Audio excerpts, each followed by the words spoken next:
கருவை கண்கள் கண்டன. மறைவாய் வளர்வதை கவனித்தீரே, என் கருவை கண்கள் கண்டன. மறைவாய் வளர்வதை கவனித்தீரே, அதிசயமாய் பிரமிக்கத்தக்க பக்குவமாய் உருவாக்கினீ.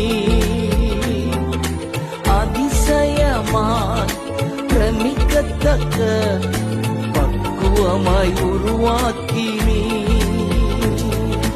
நன்றி ராஜா இயேசு ராஜா, நன்றி ராஜா இயேசு ராஜா, என்னை காண்பவரே, தினம் காப்பவரே.